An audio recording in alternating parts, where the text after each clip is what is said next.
लीला देवी के परिवार में दो बेटे सुरेश और नरेश दोनों शादीशुदा थे। सुरेश की शादी को कुछ साल बीत चुके थे, जबकि नरेश की शादी को अभी 8 महीने ही हुए थे।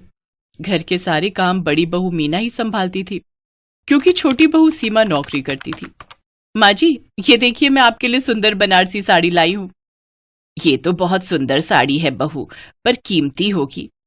माँ जी, आपसे ज्यादा कीमती नहीं है। वैसे आज मुझे सैलरी मिली थी तो सोचा आपके लिए कुछ खरीद लूं, इसलिए मैं ये साड़ी ले आई। माँ जी, आपने नींबू पानी बनवाया था। अरे अरे, ध्यान से, अभी रख दे। पहले मैं अपनी बहू की लाई हुई साड़ी तो देख लूं। इस पर गिर गया जरा सा भी नींबू पानी तो दाग लग जाएगा। माँ जी, भाभी को बोल दो कि मशीन में ना धोएं। पहले भी जब मैं नरेश जी के लिए जो कमीज लाई थी वो इन्होंने मशीन में धो दी थी, वो मशीन में खराब हो गई थी। अरे बहू, ये ठहरी घर में काम करने वाली, ये तुम्हारी तरह बाहर काम करने वाली थोड़ी है। इसका जितना दिमाग होगा उतना ही तो काम करेगी। इसे क्या पता कैसे कमाते हैं। तुम सारा दिन बाहर नौकरी करती हो, मेहनत करती हो, इसका क्या। जरा सी सब्जी बनाई, जरा सा आटा गूंथा और रोटी बना दी। इधर उधर बस थोड़ा बहुत झाड़ू पोछा लगा दिया। अरे असली मेहनत तो तुम कर रही हो। बाहर नौकरी करके ये तो सारा दिन घर में आराम करती है। माँ जी, अच्छा मैं थोड़ा फ्रेश होकर आती हूँ, बहुत थक गई हूँ। आज बहुत काम था ऑफिस में। हाँ हाँ बहू, थकना तो है ही। एक काम करना, रात को हल्दी डालकर दूध पी लेना, सारी थकान दूर हो जाएगी। मैं अपने हाथों से तुम्हारे लिए हल्दी वाला दूध बना दूंगी। तभी मीना का देवर भी आ जाता है। भाभी, आपने आज फिर आलू की सब्जी दे दी। पता है, मेरे साथ के सारे दोस्त यही कहते हैं कि तू रोजाना आलू ही क्यों लेकर आता है। भाभी, आपसे कोई और सब्जी नहीं बनाई जाती क्या? आपने बिल्कुल सही कहा, मेरे साथ भी ऐसा ही होता है। मेरी फ्रेंड्स इतनी अच्छी अच्छी सब्जियां लेकर आती है टिफिन में, कभी मलाई कोफ्ता, कभी सोयाबीन चाप, कभी शाही पनीर और ना जाने क्या क्या बढ़िया मसालेदार सब्जियां। अरे ये बस निपटाने वाले काम करती है, कोई काम ढंग से थोड़ी करती है ये। कान खोलकर सुन लो मीना बहू, थोड़ा अपने आप को बदल लो, वही ठीक रहेगा। उस समय मीना कुछ नहीं बोली। लीला अपनी दोनों बहुओं के बीच अक्सर ही ऐसा भेदभाव करती थी। अब तो मीना का मन दुखने लगा। एक दिन मीना किताब में एक कहानी पढ़ रही थी। कहानी पढ़ने के बाद उसके चेहरे पर थोड़ी स्माइल आई और वो खुद से बोली, बहुत हुआ, अब मुझे भी ऐसा ही कुछ करना होगा जैसा इस कहानी में हुआ है। जहां मीना रोजाना सुबह उठकर सबका टिफिन तैयार करती थी, अपने हस्बैंड का, अपने देवर का, अपनी देवरानी का और उसके बाद अपनी सास का नाश्ता, फिर बच्चों का टिफिन पैक करके उन्हें स्कूल बस तक छोड़कर आती थी, आज उसी मीना में कुछ बदलाव था। अरे आज रसोई का दरवाजा नहीं खुला। मीना भाभी तो सुबह सुबह उठकर रसोई में खाना बनाने लगती है। क्या हुआ सीमा बहू? माँ जी, आज रसोई में मीना भाभी दिखाई नहीं दे रही, कहीं सो तो नहीं रही है? माँ, मीना की तबीयत ठीक नहीं है, बोल रही है पूरे शरीर में दर्द है और बुखार भी लग रहा है। देखता हूँ दिन में डॉक्टर के पास लेकर जाऊंगा, 11 बजे आएगा डॉक्टर। ओह, पर मुझे तो आज बहुत जल्दी ऑफिस जाना था। उस दिन रसोई में कुछ भी नहीं बना। मीना के बच्चों की छुट्टी थी, इसलिए सुरेश बाजार से ही नाश्ता ले आया, पर सीमा और नरेश बिना खाना लिए ऑफिस गए। लीला ने भी बाजार का थोड़ा बहुत खाकर अपने आप से ही चाय बनाकर पी ली, पर लीला देवी को घर में काम वाली रखना पसंद नहीं था, इसलिए सारे घर का काम लीला देवी को अकेले ही करना पड़ा। शाम तक लीला देवी की कमर में दर्द हो गया, जिसकी वजह से लीला देवी बहुत परेशान हो रही थी। अरे मोरी मैया, मेरी कमर गई। आहा, सीमा बहुत अच्छा हुआ तुम आ गई, रात की रोटी तो तुम ही बना लो। मेरी तो कमर में बहुत दर्द है, हिला भी नहीं जा रहा। पर माँ जी, मेरे में तो बिल्कुल हिम्मत नहीं है रसोई में काम करने की। एक काम करती हूँ, मैं बाजार से खाना ऑर्डर कर देती हूँ। सीमा, आज सुबह भी बाजार का नाश्ता खाया था, दोपहर को भी बच्चों को मैंने ब्रेड, मक्खन और जैम लगा कर दे दिया। रात को रोटी घर पर ही बना लो, बाजार का खाना कोई भी नहीं खा पाएगा। और माँ की तबीयत भी ठीक नहीं रहती। और एक काम और कर दो, मीना की तबीयत खराब है, डॉक्टर ने उसे हल्का खाना बोला है, मीना के लिए खिचड़ी बना देना। मैं अकेली थोड़ी इतना करूंगी माँ जी, आपको थोड़ा हिलना पड़ेगा, मैं अकेले इतना काम नहीं कर सकती। आप जानते हो मैं ऑफिस का भी काम करती हूँ। हाँ हाँ, मैं कोशिश करती हूँ, रुको आ रही हूँ। इधर दोनों सास बहू रसोई में काम कर रही थी, उधर मीना बीमार होने का नाटक करके आराम से बिस्तर पर लेटी हुई थी। मीना, अब कैसी तबीयत लग रही है? डॉक्टर ने बोला था कि बुखार तो नहीं है, वैसे तुम्हें कमजोरी होगी, चिंता मत करो, 1-2 दिन में तुम ठीक हो जाओगी। हाँ हाँ, वो तो मुझे होना ही है, बस 2-3 दिन की बात है। मुझे भी बिस्तर पर लेटना कहाँ अच्छा लग रहा है। मेरी वजह से घर में कितनी परेशानी हो रही है, रसोई में खाना भी ठीक से नहीं बन रहा। अरे तुम ये सारा दिन घर की चिंता करके ही अपनी तबीयत खराब करती हो, अभी छोड़ दो, जैसा चल रहा है तुम अपने पर ध्यान दो। अगले 2 दिनों में ही लीला और सीमा दोनों को नानी याद आ गई, जब दोनों को घर के सारे काम अकेले करने पड़े। सच में आज पता चल रहा है मीना अकेले कितना काम करती है। हम दोनों तो मिलकर भी उतना काम नहीं कर पा रहे जितना वो अकेले कर लेती है। उसके साथ तो कोई होता भी नहीं है और वो सबके लिए सब कुछ करती है। आप ठीक कह रहे हो माँ जी।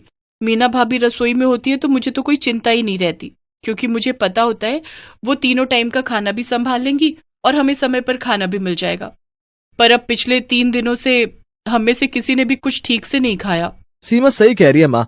भाभी गरम गरम खाना पैक करके देती हैं तो दोपहर में ऑफिस में पेट भर जाता है, पर मजबूरी में कैंटीन का खाकर मेरा तो पेट ही खराब हो गया और भूख भी नहीं मिटती। कुछ भी कहो, ये घर अगर ठीक से संभला हुआ है तो मीना बहू की वजह से ही संभला हुआ है। मीना भाभी बस जल्दी से ठीक हो जाए, मुझे तो बहुत परेशानी हो रही है। माँ जी, मुझे लगता है भाभी अकेले ही घर का सारा काम करती है, इसी वजह से वो बीमार हुई है।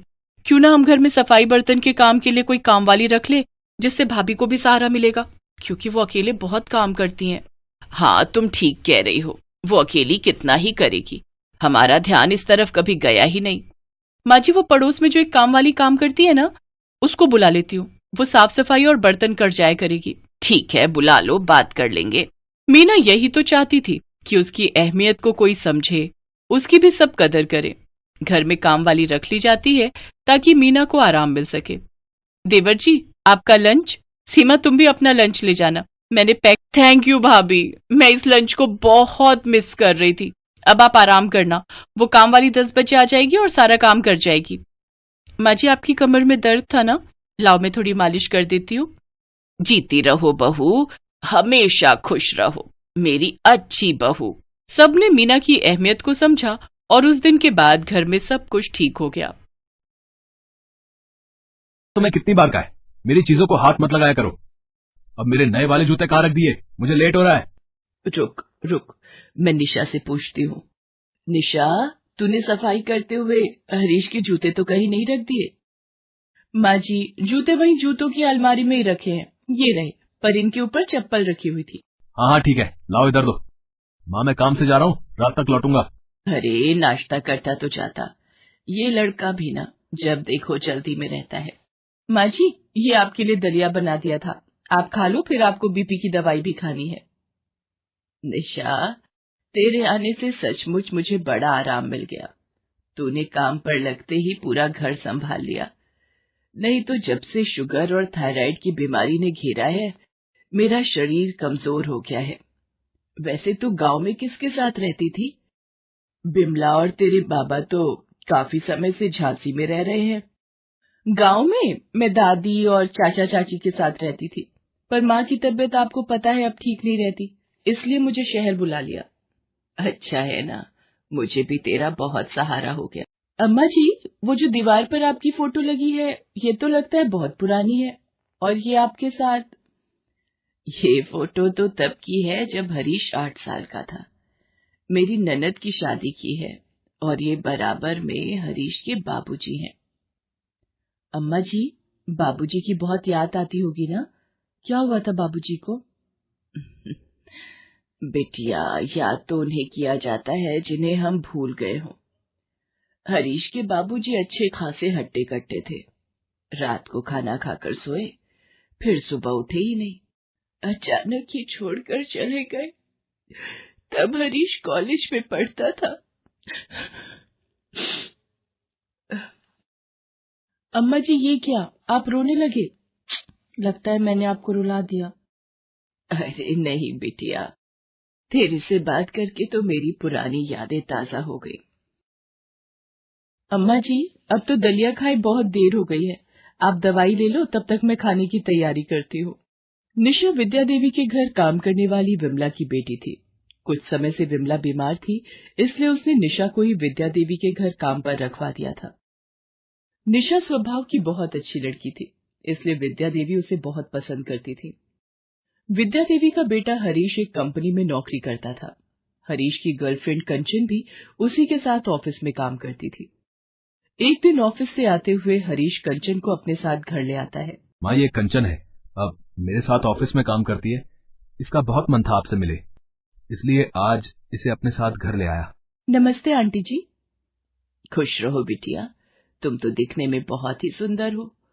और कौन कौन है तुम्हारे घर में? कंचन और विद्या देवी अभी बात कर ही रहे थे कि तभी निशा चाय नाश्ता ले आती है। अम्मा जी, ये पकौड़े और चाय लाई थी। आपकी काम वाली ने पकौड़े तो बहुत ही स्वादिष्ट बनाए हैं।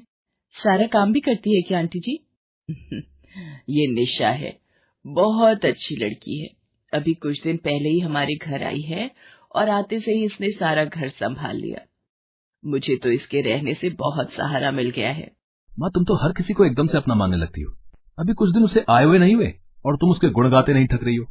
हाँ आंटी जी, हरीश सही कह रहा है। इन काम वालियों को इतना सिर पर नहीं चढ़ाकर रखना चाहिए। अच्छा, अब मैं चलती हूँ। Okay, Harish bye. हरीश और कंचन की बातें रसोई में खड़ी निशा सुन रही थी। उसकी आंखों में आंसू आ जाते हैं। तभी विद्या देवी उसे आवाज लगा देती हैं। मुझे पता है निशा बेटी, तुझे हरीश और कंचन दोनों कुछ ज्यादा ही बोल गए, पर तू उनकी बातों का बुरा मत मानना। कोई कुछ भी कहे, पर व्यक्ति का स्वभाव ही उसका चरित्र निर्धारित करता है, और मैं जानती हूँ कि तू मेरी दिल से सेवा करती है। निशा विद्या देवी की हर छोटी से छोटी चीज का ध्यान रखती थी। उसने तो मानो पूरा घर संभाल लिया था। निशा के आ जाने से विद्या देवी की सारी परेशानियां दूर हो गई थी। पर एक शाम विद्या देवी बहुत चिंता में थी और बार बार दरवाजे की ओर देख रही थी। क्या हुआ अम्मा जी, इतनी परेशान क्यों हो और बार बार आप दरवाजे की ओर क्यों देख रही हो? हरीश पता नहीं कहाँ रह गया, रोजाना तो ऑफिस से जल्दी आ जाता है। अम्मा जी, आपका फोन बज रहा है, मैं लेकर आती हूँ। हेलो, कौन बोल रहा है? क्या? ये नहीं हो सकता। हरीश मेरा बच्चा। क्या हुआ अम्मा जी, आप इतना घबरा क्यों रही हो? निशा बेटी, हरीश का एक्सीडेंट हो गया है। पता नहीं मेरा बच्चा किस हाल में होगा। मुझे जल्दी से अस्पताल जाना है। रुकिए अम्मा जी, मैं ऑटो बुला कर लाती हूँ। विद्या देवी निशा के साथ हॉस्पिटल पहुंचती है। हरीश की गाड़ी का एक्सीडेंट हो गया था, जिसके कारण उसके बहुत चोटें आती हैं। देखिए माताजी, मैं आपको झूठी तसल्ली नहीं दे सकता। पेशेंट के पैर पूरी तरह से डैमेज हो चुके हैं। अब शायद हरीश उम्र भर ना चल पाए। ये सब क्या हो गया मेरे बच्चे के साथ? अम्मा जी, अपने आप को संभालो। कुछ दिनों बाद हरीश को छुट्टी मिल जाती है। वो घर आ जाता है। हरीश की नौकरी भी छूट गई थी, इस वजह से वो और दुखी हो जाता है। हेलो कंचन, क्या बात है? मैं तुम्हें पिछले 1 हफ्ते से फोन मिला रहा हूं, तुम मेरा फोन क्यों नहीं उठा रही हो? और तुम एक बार भी मुझे हॉस्पिटल में देखने के लिए नहीं आई। तुम्हें पता है ना मेरा कितना बड़ा एक्सीडेंट हुआ था। देखो हरीश, मुझे सब पता चल गया है।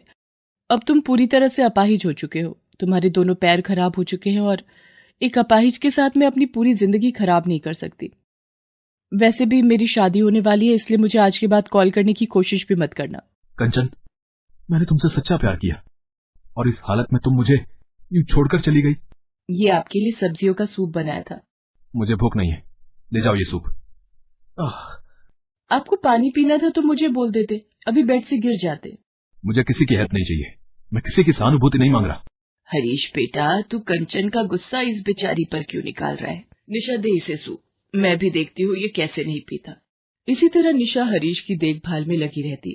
धीरे धीरे हरीश को निशा का व्यवहार अच्छा लगने लगा। अब तो वो निशा के साथ खूब बातें करता और हंसता। हरीश की तबीयत में भी सुधार होने लगा था। हरीश जी, ये तो किसी चमत्कार से कम नहीं है। आपके पैरों में अब काफी हरकत होने लगी है। बस कोशिश करते रहिए, समय पर फिजियोथेरेपी के लिए आते रहिएगा। और फिर हरीश बिल्कुल ठीक हो जाता है। एक दिन कंचन उससे मिलने आती है। तुम यहाँ क्या कर रही हो? मुझे तुम्हारी काम वाली निशा बाजार में मिली थी, इसी से पता चला कि तुम बिल्कुल ठीक हो गए हो। तो मुझे लगा कि जब तुम मुझे इतना प्यार करते ही हो तो मैं हम दोनों के रिश्ते को एक मौका और दे देती हूँ। पर तुम्हारी तो शादी हो गई थी ना? नहीं, वो लड़का मुझे पसंद नहीं था, इसलिए मैंने उस रिश्ते के लिए मना कर दिया।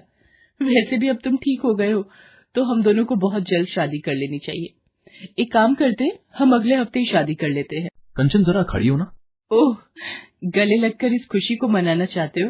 निशा, कंचन मैडम को जरा बाहर तक छोड़कर आना और ऐसे ही इन्हें बाहर करो। दरवाजा अंदर से ठीक से बंद कर लेना। मैं अपने घर में फालतू की चीजें पसंद नहीं करता। तुम्हें तो मैं देख लूंगी हरीश, तुम मेरा अपमान कर रहे हो। अरे तुम्हें मेरी जैसी लड़की मिलेगी नहीं, याद रखना। कंचन अपना सा मुंह लेकर वहां से चली जाती है। माँ, मैंने ठीक किया ना? तुमने जो किया बिल्कुल सही किया। कंचन जैसी स्वार्थी लड़की तुम्हारे लिए नहीं बनी। मैं जानता हूं मां, मेरे लिए कौन सी लड़की सही रहेगी। निशा। हाँ मां, मैं निशा को अपनी पत्नी बनाना चाहता हूं, और मैं जानता हूं इसके लिए तुम्हें भी कोई एतराज नहीं होगा। हरीश जी, ये क्या कह रहे हैं आप? माँ जी, आप इन्हें समझाइए। मैं एक काम वाली गरीब मजबूर लड़की हूँ, मैं आप लोगों के साथ भला। निशा बिटिया, तुम भी तो एक समझदार, सुंदर और होनहार लड़की हो। जिस तरह से तुमने इस घर में और हमारे दिलों में अपनी जगह बना ली है, शायद कोई और इतना प्यार हमें नहीं दे पाएगा। मैं तुम्हारे माँ बाबा से बात करूंगी और कुछ दिनों में तुम्हारी और हरीश की धूमधाम से शादी करेंगे। निशा विद्या देवी के गले लग जाती है। निशा के रूप में हरीश को एक अच्छी पत्नी मिल जाती है और सबकी रजामंदी से कुछ दिनों बाद हरीश और निशा की शादी हो जाती है।